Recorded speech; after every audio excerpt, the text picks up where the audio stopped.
I love dad jokes, and I guess I just didn't see it coming. Threw me a bit of an Ephus pitch. Yeah, that was a bit of an Ephus pitch.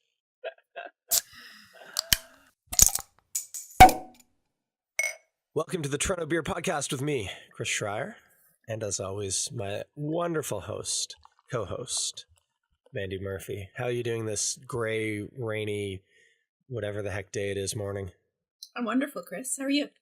I'm zonked right now, and I have no excuse to be. Like, you guys, I know, just installed 2 new fermenters at the brewery, and it was like actual hard work. I've just been out late 2 nights in a row, and I'm quite tired right now. Nobody's fault but your own. Nope, thank you. You and my wife could start a club called Telling Chris Things That Are Obvious but That He Doesn't Want to Know.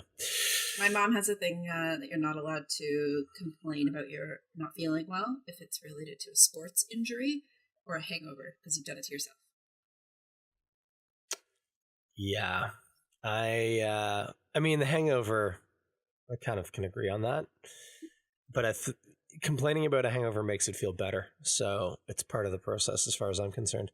The sports injury, I mean, I guess you opted to play the sport, but you could say the same to somebody who was in a car crash. Well, you didn't have to get in that car. You didn't have to get T-boned by that pickup truck. I suppose. I think she's just grown tired of my dad having all kinds of injuries over the years from hockey and always complaining about them and it requiring her to take on lots of extra responsibility at home. So yeah, exactly. No longer allowed to complain if you've done it to yourself. That's fair. I'll give her that one. Were you an injury-prone kid? Not at all. Quite the opposite. My sister, though, has a nickname called Lumpy, which is not a great name for a little girl. But I think she had a couple of concussions before the age of 10. So she was always getting hurt. She was definitely the clumsy one. And I was quite the opposite. Lumpy. Would she, roll her eyes if I called her that the next time I saw her? Oh, yeah. That's awesome.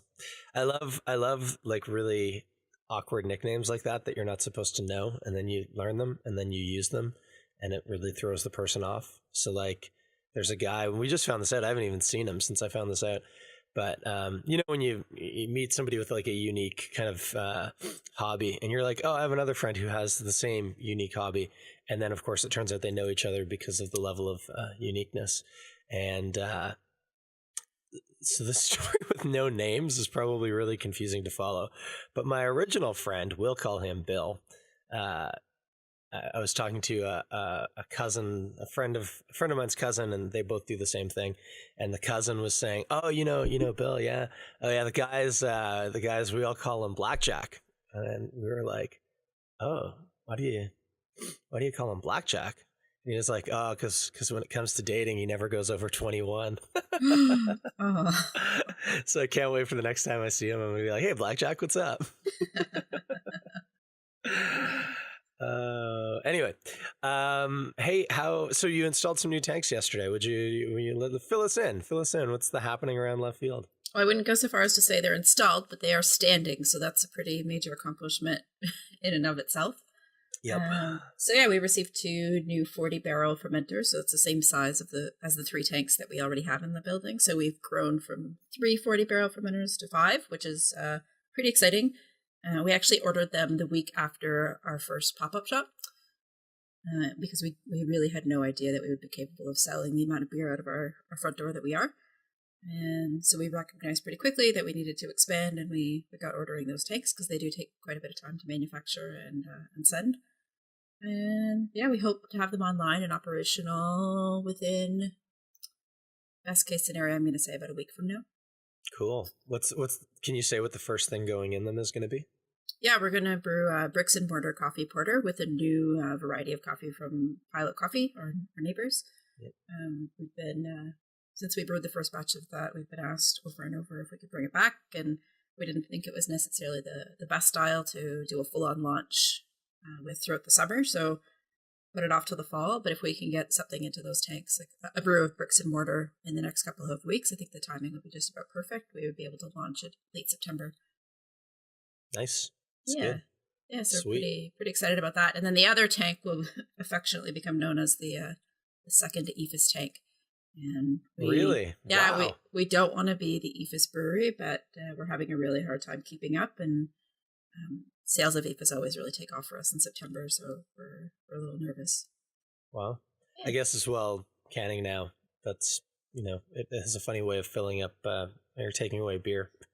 Yeah, it really requires a lot of volume, which is actually the reason we don't have Maris in cans anymore, at least for the short term. We get asked all the time, where is Maris in those cans? And as a brand, our pale ale really belongs in a can, right? Like, I don't think there's any disputing that. Yeah. That's what people want, but we just can't brew enough of it to put it in cans. It just takes up so much more volume. Cool. Yeah. Turning tanks, getting them in. It's one of those things. If you've never seen a tank being dropped into a brewery, which I would expect is probably most of you, it's a pretty hair-raising thing because, one false move and that thing topples. And I mean, best case just gets the crap dinged out of it and maybe snaps some stuff off. And I mean, obviously they're very large, heavy metal objects. You don't want to be underneath if something goes wrong. But I remember I was at Black Oak and it was when Sawdust was still contracting out of there, and they were getting, I think it might have been a 60 actually. And, you have to bring them in sideways. They come off the truck sideways, and then you turn it in the building. And they knew that the height of the ceiling was more than sufficient, but they realized where they were putting it was there was a line of fluorescent lights that were hanging down that were going to interfere with the turn. And they ended up having to lasso the light and pull it out of the way so that the tank could get dropped in the right spot. It was fascinating to watch. Those guys who do those deliveries really know what they're doing. I'll tell you that. It's not a job I would trust myself with at all. But you guys have plenty of space in terms of turning, and they were just tightly packed in side by side, right?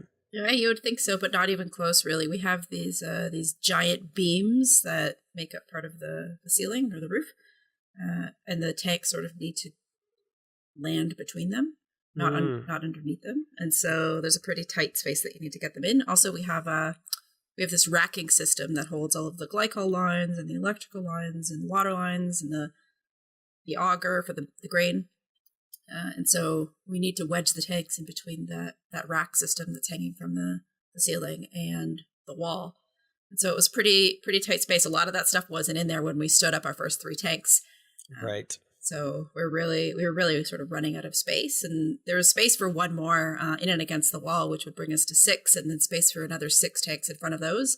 And I have no idea how we will ever wedge that 6th tank in the first row against the wall, because there's just very little space left. We have the chiller sitting beside it right now, and we'll need to move the chiller outside or up onto the roof when we do the next expansion. So I'm just going to try not to think about that one for now. You can get through the winter before you have to worry about that. Is that what you're saying? I don't know.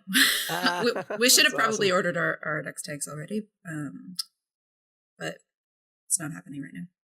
Well, you know what? Let's do this. Really, let's move. Let me depart from the schedule, which there isn't one, but I had one in my brain. We put out a solicitation for questions 2 weeks ago, and we had 2, which is one more at least than I was expecting, so that's happy. But one of the questions from on Twitter, just flipping over to it here, Mike Chowns on Twitter, I know Mike, said, what's the most rewarding part of running a brewery? We've just heard some of the hair pulling stuff, and of course we've dealt with other hair pulling stuff in previous episodes, but for you, Mandie, right now, 8:47 a.m. on Wednesday the 26th, my computer tells me. What's the most rewarding part of running a brewery? Since I saw the question come in from Mike, I've been thinking about it and racking my brain and thinking about it. There are so many things that are rewarding, and I've really struggled. As you know, I struggled to choose just one, or I struggled to keep to By the way, Mike, you're about to get a list of 7 rewarding things about running a brewery. So I'll try to make it quick, and I'll give you just a few. Most recently, and this is, I guess, timely, because last night I had about a 3.5 hour long team meeting with our tap room and retail staff,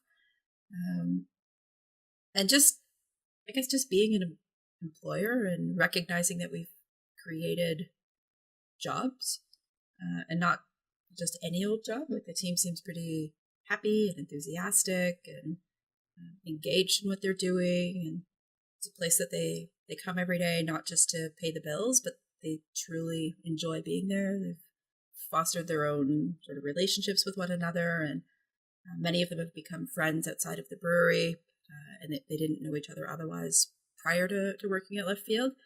I think just on a personal level, that's pretty cool to see. It's something that I guess is just a byproduct of what we do, and something that I didn't really expect getting so much satisfaction out of. It's just really cool to see good people come together and get to know one another and create relationships. And having our workplace or our business or be the breeding ground for that has brought me personally a lot of satisfaction. I think it's really rewarding. That's awesome. Yeah.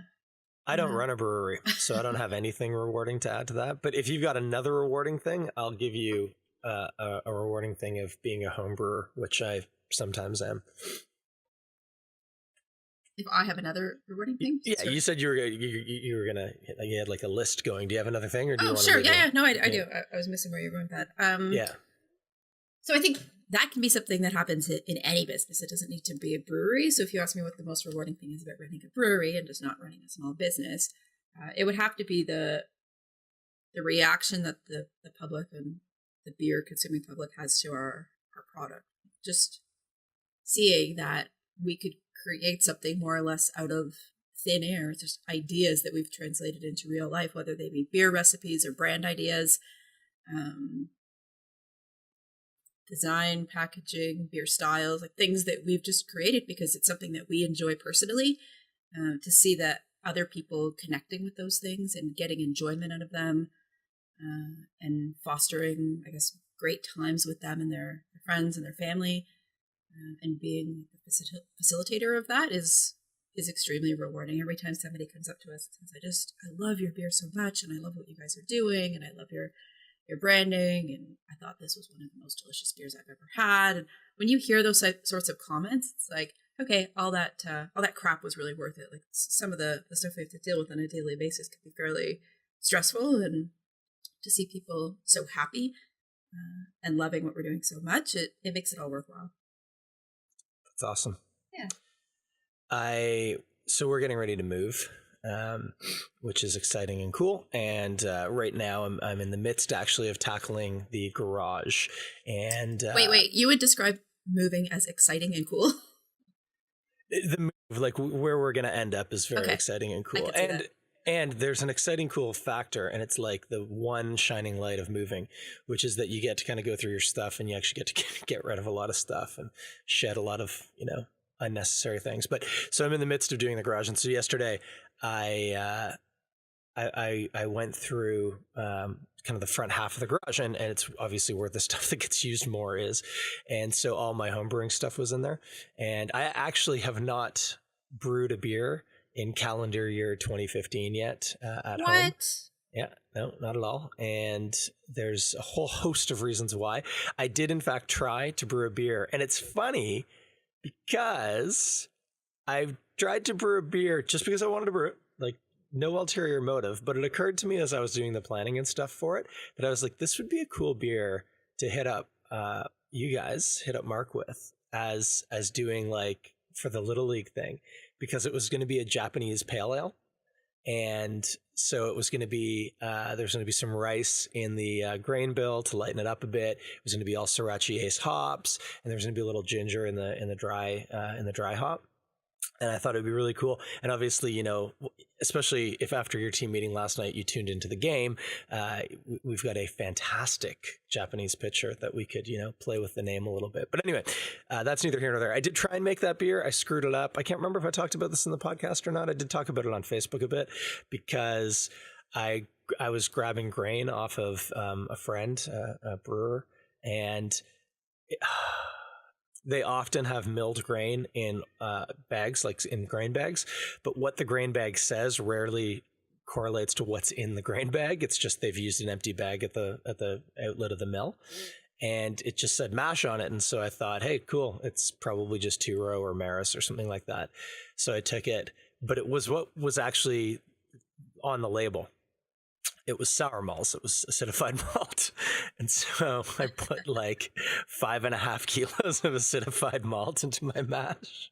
I love that you mashed in just whatever grain was in the bag and you didn't know what it was until it was in there. I didn't even taste it. That's some attention to quality and detail right there.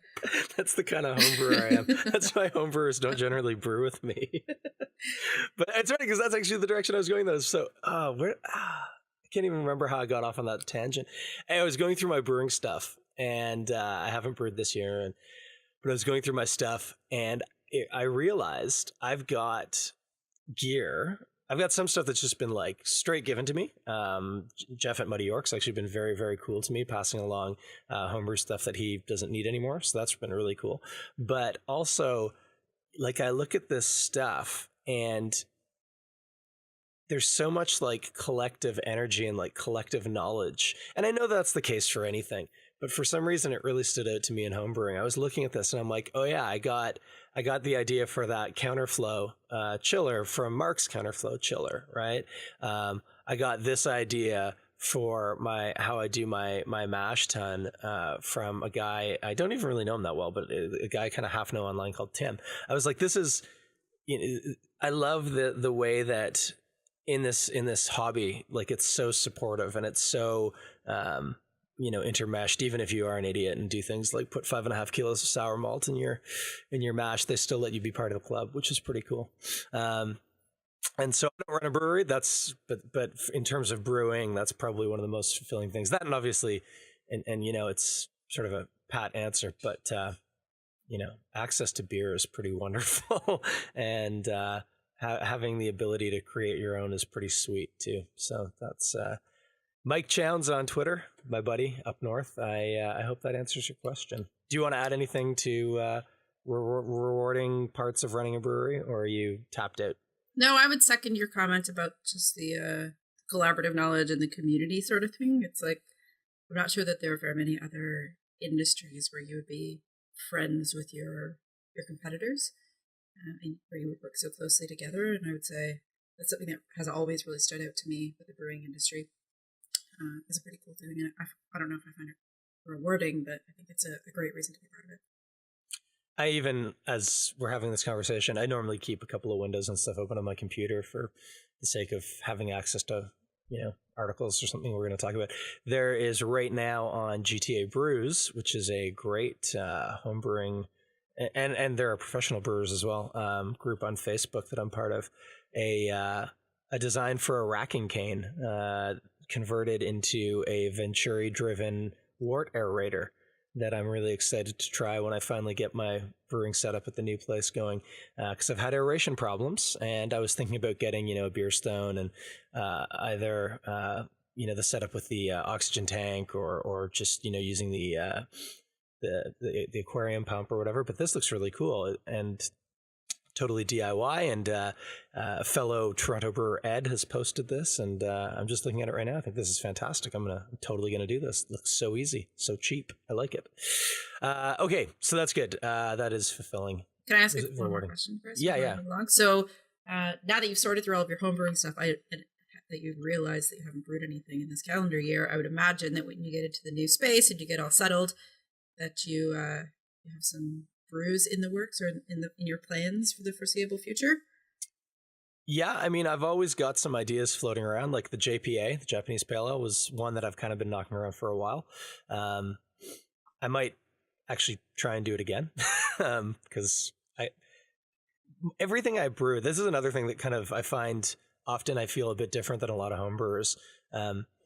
I like doing things, to see what happens, and I find that interesting or whatever. But for the most part, I want to make beer because I just want to drink it. So the JPA has been something I've thought, oh man, I bet I'd really like drinking that beer. So I want to do that. The other thing, the guys at Amsterdam make fun of me all the time about it, because I'll bring them a beer to taste. They'll be like, taste this, what do you think? And they're always like, is it 3711? And I'm like, yeah. I have one Saison yeast I really like using, and I make a lot of Saisons, but that's because it's what I like to drink. So there's always Saisons floating around in my brain that I want to do.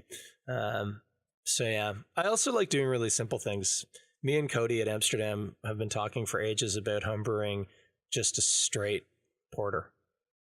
Like, no, nothing in it, just porter. That's something I desire all the time, and there are very few of them out there in the market. Like I love the Buddy York porter, but I can't always get my hands on it.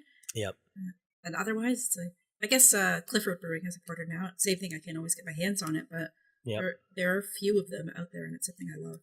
I gotta tell you, like I've had the Clifford porter a couple times. It's fantastic. Jeff at Muddy York's porter, like as he was opening his brewing space, I would swing by because it's geographically very close to me, and just pop in and say, hey, see how things are going. He's he's still very homebrewer-esque in his approach to a lot of things, and so it was cool to see the way he's like getting his jockey box set up and stuff like that. He's very DIY, which I like, but not infrequently. I got a batch of the porter here. Do you want to give it a try and give it a taste? And man, from the first time I had that porter, I swear it's only gotten better. Like it is such a good porter. It's just, it's a little marshmallowy and like burnt. Oh, it's beautiful. I could drink that every day happily. I concur. Yeah. Okay, let's jump back for a minute in the non-existent show notes, just the ones that are in my head, and these are a little more difficult to follow than your typed show notes. The ones that are actually existent. Yeah. I don't know if you remember, Mandy, but about 2 weeks ago, we sat down and had a conversation, and it's funny because I'm looking over the show notes on the website. And by the way, if you don't know, if you just listen to this on your phone or whatever, TorontoBeerPodcast.com, we put up very helpful, I think, show notes that really break down that fourth wall of the podcast and let you see what we see. So you should check it out. But anyway, it's just one little line in the middle of the show notes. But of course, we talked about it probably more than anything else, and that was sexism in the beer industry. And I am such a mess right now because it is still first thing in the morning. I haven't even pulled up the article on this computer. It's just on my Mac right now. There it is. This fantastic, I think, article on the bar towel, right on the front page, published on the 16th of August. So like 4 days after we recorded, on beer branding and sexism. Pardon me, by the way, if you can hear my kids in the background. It's summer vacation, and so my son's chasing my daughter around with some sort of a play gun and saying bang, bang, bang a lot. Hopefully that'll edit it. But no, so Dennis Talon has posted this article on beer branding and sexism. Let me just fire it through to you here, Mandy, so you can see what we're talking about. I know exactly what you're talking about. I have it right in front of me. Okay. Yeah, and I read it last week. I think it was really, really well written and a great conversation starter. Yeah, I think, and so that right there, probably maybe not the best part of it, but like maybe one of the most important parts of it is Dennis has been very intentional in how he wrote it, that he didn't want it to be an easy way to, go to extremes and to start, like a pissing war, that it was just really designed to kind of just chat and open up different ideas and stuff. But it's talking about one specific brewery, and we don't even have to, if you want to check out the article, it'll be in the show notes, but that has some packaging that, and this is the idea, it seems very benign, but it's a case of objectifying women in a very simple way. I mean, this is not like, as he notes, there are labels and names that are very easy to point a finger at and say that's not acceptable. But these, I think most people would kind of look at and at least shrug off, if not actually just say, no, there's nothing wrong with it at all. But he talks about it and talks about just that sense that, for one, the idea of objectifying in that it's making the concept of a woman as a possession and something that is like an object. That's why they call it that. But that it's these little quiet kind of things that are kind of constantly there, constantly in the background, I guess you could say, it's easy to point the finger at the big things, like as we talked about, like the the bud girls in bikinis at the beer fests. Like that's low hanging fruit in the world of sexism. But this gets into a much more interesting, more nuanced kind of conversation about sexism in the industry, and really in anything in marketing. It's there, but again, talking about it in craft brewing. So you read it. What were your thoughts? So for those who haven't seen it, the beer names, or I guess names and or styles, are blonde, red, brunette, and dirty blonde, and the imagery on the can, the packaging, is of a silhouette of a woman. There's no face, there are no details. It's just basically the silhouette of a woman. Would you describe it in any other way, Chris? Yeah. Okay. So for the sake of this, it's Old Flame Brewing, who make really, really good beers, and it's their can packaging. The silhouette is also a flame. So they're designed to look like flames kind of shaped into women. And it's a very simple, like a one line kind of edge drawing, like you say, a silhouette. So I think that would, that covers it. And so I guess the challenge here and the argument for this being, I guess, not really completely acceptable or potentially offensive, is that the woman in this case is being reduced to physical attributes as the way to describe her. And I completely understand Old Flame's position about just having some lighthearted fun and really not intending to offend anyone. But where I think the article gets really interesting is when it asks, even though that was the intention, if there is negative reaction from the public to this, and folks do find it offensive or they're not cool with it, is that enough to, I guess, change course as a brewery? Even though you didn't intend harm, if you find that you are being harmful or offensive, would you then consider making a change? I think it's more about how the brewery reacts to commentary or feedback from the public, and less about their intention. I don't doubt that they didn't intend any harm with this, but if it is found to be harmful and they are getting some commentary, what do you do with that information now as a brewery? That I expect as a brewery and as a marketing person, you've invested fairly significantly in the design. You've gone through the pre-press stage, and there's some money that you spend getting new can artwork onto the can. And I would expect that money's been spent fairly recently. So at what point do you reevaluate and change course? And I think it's an important question to ask. To what degree do you let the public guide your branding? Yeah. I mean, this is part of, I kind of thought of that as well, although I'm sure you thought about it in much more real and tangible ways. But I mean, this is obviously, I'm assuming they're using they might have their own line or whatever using session, but this is obviously like a new thing that they've, fairly recently done. And so, to have to make some sort of course correction right now would be immensely difficult. But yeah, and costly. But yeah, I don't know. I was looking at a thing I posted a couple of days ago from the X, actually, because do you know the chocolate bar Yorkie? It's like an English chocolate bar. I saw your post with that. Yeah. And it's interesting. Their branding is built on sort of gender division. So Yorkie, if you don't know, is this chocolate bar, and it's supposedly like this big, dense chocolate bar. And so right now, the front just says Yorkie. It's just their lettering and stuff. But it used to be the O was a no women sign. Like it had the slash through it, and it had a woman image in the background. And it said not for the girls or something like that on the top, which is terrible.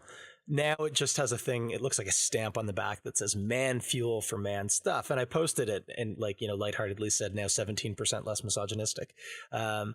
But then a bit of a conversation did in fact develop. And the thing that I think, and it's tough, and actually Dennis talks about it in the article, it's a matter of unlearning. Like I even naturally go to this sense of like, that's not that big a deal. Or like, there's bigger fish to fry. And so it's like, we've been kind of taught that, like, well, you can tolerate the low level stuff because it's not as bad as the much more prevalent sort of, say, sexism, because that's the topic we're talking about. But that's just not good enough. And I talked about it. I said, especially this stuff must for women be kind of like having like tinnitus, where there's just these constant little reminders that for a lot of people, women are in a different position. They're not as whatever compared to men. And I think that sort of stuff really does need to be changed. And so, I mean, this is not me calling out Old Flame saying, hey, you got to change your packaging, whatever. My hope would be more, I mean, you know what, if they change their packaging, great. My hope would more be that people wouldn't just go to that naturally. And this idea, well, it's a bit of lighthearted fun or whatever. Yeah, but like at whose expense? We need to be in a place where we don't do that. I even referenced in the thing I said, I used to use the terms retarded and gay very throwaway. Oh, it's so gay. And I stopped. But before I did, I was very defensive of it. And so, look, anybody who knows me knows that I'm not homophobic, right? Or knows that I'm not against people with disabilities. But the reality is, whether or not I mean it that way, for specific segments of the population, this is a thing that they put up with all the time. And do I want my voice to be part of that chorus, or do I want my voice to be part of supporting them? And so I stopped, and I'm glad I did. But it took a while, and it took a couple of different people kind of calling me out on it, and really kind of holding my feet to the fire on it. So anyway, that's like Chris, the follow-up. I totally couldn't agree more with your commentary. I'm trying to imagine a situation where some common discourse or common imagery is used on a fairly regular basis that is somewhat derogatory or exploits men. And I'm struggling. Yeah. And I think that's a challenge. That's a challenge for you, dear podcast listeners. Let's come up and see if anything pops to mind. I can't either. It's funny because I can think of ways that men deal with misaligned gender definitions or gender expectations and stuff. Totally agree. For sure. So actually, here's a great example. Last year or 2 years ago, I think it was, I took Ben to the ball game and had said, all right, buddy, we're going to go to the game. We'll do that whole bit. And I was like, let's get you a hat. Cause he didn't have anything Blue Jays, to my shame. And I said, well, let's get you a hat. And, he said, okay. So we went to, the hat stand, and one of Ben's things, he loves really bright, vibrant colors. Like he likes the brightest thing generally that he could get. If there's 6 items that are virtually the same except color, he'll generally take the brightest one. Well, the brightest hat at the hat stand, and everyone probably who's looked at a TV recently has seen at least one, is that like day glow pink Blue Jays one where the logo is stylized into pink as well. It's like the pink and white hat. Mm-hmm. And Ben was like, oh, I want that one. And the guy, because you can't touch them, you're on the one side of the counter. The guy was like, this one, and he pointed to the one next to it. And Ben was like, no, next to it. And he went like in the other direction. And I was like, no, man, the pink one. And he kind of like, and he came over. He's like, it's a woman's hat.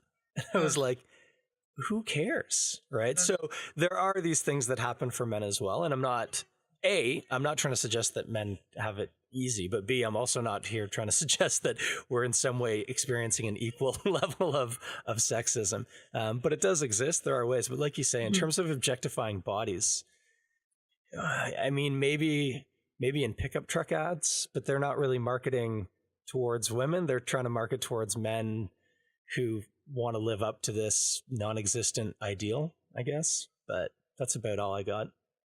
Pickup truck ads. It's a struggle. Very rarely does it involve like a imagery of a sex-charged imagery of a man in the same way that right, and it's not in the packaging at all. I'm just thinking in marketing. Yeah. Sexism. Come on, guys. We all can be better here. We can do better. We can do better. I was gonna say, so what's the next beer from left field gonna be? Bat Boy Ephus, and it's going to be a sexy looking Bat Boy on the label. No, definitely not. No, that's a really bad beer name. I know, because all I can think is like the Seinfeld, the Bat Boy from the Inquirer.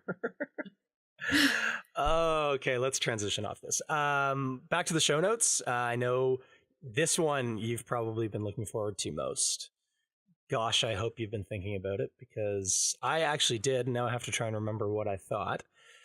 Another craft beer fan in Toronto, Josh, who I also know. I know most of the people who interact with me on a daily basis.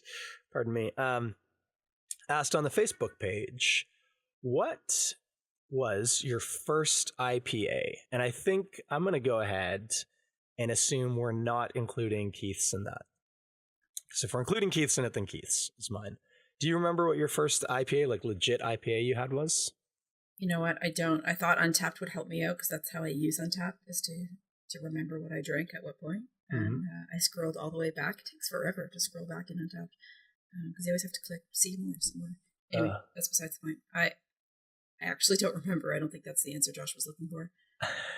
But I have no clue. I'm trying to even pinpoint a moment where I realized I really love that style, because I wasn't always a fan of the style, and I can't attach a beer to it whatsoever. I'm trying really hard, but no idea. I'm kind of in the same boat. I didn't use Untapped that far back, and so I'm not sure in terms of that. I mean, obviously, aside from Keith's as noted, my expectation is that it probably would have been like a British style IPA. Actually, I didn't even think of this. I wrote quite a long article, in fact, about the first time I ever had cask ale. I wonder, one of those might have been an IPA. That would have been in Bath in England in 1999. But if it was, I can't remember it as having specifically been an IPA. I mostly remember just how English the beers were. I didn't even know that that's what it was at the time.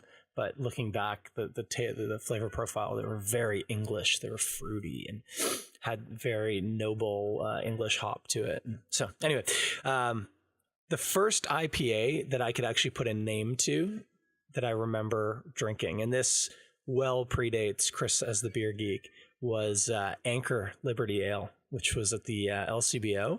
And I guarantee you, I bought it solely because of the shape of the bottle and the awesomeness of the label.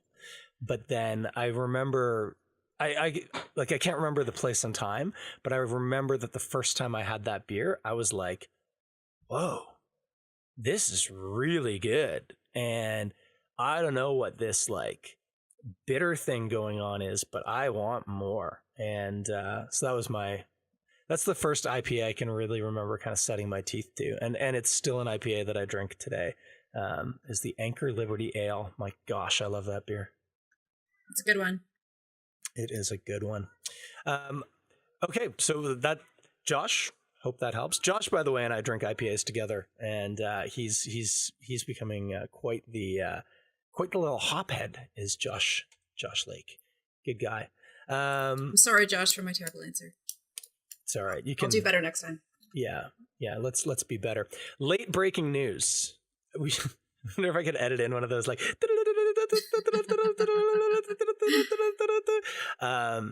That'll be it. Actually, I don't need to edit it, and I just did it.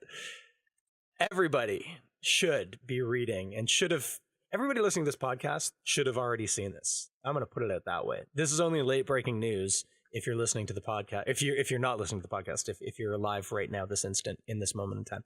Ben Johnson, the beer writer. Did you ever actually? I'm going to sidestep here. You think about this. Ben Johnson, our friend, the beer writer, the grumpy beer writer, as he calls himself sometimes. I don't know if he ever actually uses that term, but the old man. Michael Jackson, the beer writer. Who's the next celebrity named beer writer going to be? That's a good question. I don't know. You have any predictions? I'm going to go with Chris Martin, the beer writer. We need to find him. If we can find him, maybe we could do an interview with him, ask him how often he gets asked stupid questions about his name. Chris Martin, the beer writer. If you're out there, we want to talk to you, buddy. Or, well, buddy's not gender specific. Could be a girl. Anyway, Ben Johnson, our friend, not the sprinter, just released today, 8:41 a.m., so less than half an hour ago. Well, about half an hour ago.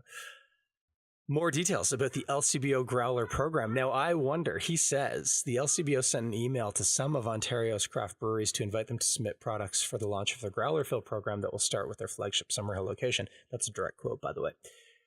Mandie, was Left Field one of the recipients of said emails? We were, yes. The email actually states that it's commercially confidential and sensitive, so please do not redistribute or discuss it publicly. And so, as a recipient of that email, I should probably err on the side of not redistributing or discussing publicly. Okay, Mandie is pleading the fifth. Ben Johnson has put together an article. He has seen the email. Somebody has sent it to him. That camaraderie that exists in the industry, I guess. But it's interesting. And he's got it all up here. LCBO is going to have their own growlers you can get. That's exciting. They're looking mainly for products that are not available already, which is great. I like that too. And yeah, there's still some questions he has, but this is a cool article. More information out right now about the LCBO Growler program. You go check out bensbeerblog.com. We'll have the link in the show notes, and you can read all about it. And Mandie doesn't have to feel like she's tipped her hand for the LCBO. So that's late breaking news. Anyway, back to you. Back to the newsroom. So here's the thing. I've talked about it, multiple times. We talked about it today. I'm moving. Toronto Beer Week kicks off. What's the dates? You must know the dates. You're better at this stuff than me. I do know the dates. We're working on our plans, so I have them handy. It kicks off. It's either Friday the 18th or Saturday the 19th. I'm not sure the exact kickoff day of Toronto Beer Week of September. So yeah, September they normally 18th do or 19th. the tapping, I think, on Friday. But and there's normally, is it Craft Beer Experience at Berkeley Church is normally the night before. It's the Thursday. I'm not certain. We've not participated in that one. Okay. Anyway, we're looking at, call it the 18th. I'm moving. We're going to be unpacking. Mandie has 2 new fermenters they need to fill. We're going to take a little break. This is the end of season 1 of the Toronto Beer Podcast. We're going to come back at you for Toronto Beer Week. We'll probably record before, because I'm sure I'm not going to want to record during, and neither are you. Although maybe we'll do like a live on location or something. That could be kind of fun. That could be fun. Yeah, it won't be a full podcast, but we'll do a podcast for Toronto Beer Week. That'll be the next time you guys will hear from us. We're taking a little end of summer break. Labor Day, support the unions or whatever. I don't know. But I feel this is a good time for a little pause. And so that's what we're going to be doing. What do you got coming up during the pause, aside from, I know you got a new bottling line you're figuring out. I was there for a CO2 pressure check. It's very exciting. Ben loved that. And some new tanks. What else? You got anything coming down the pipe? Yeah, we have some brand new bottles. So we just upgraded to, along with the 2 new fermenters, we've upgraded to a more efficient bottling line.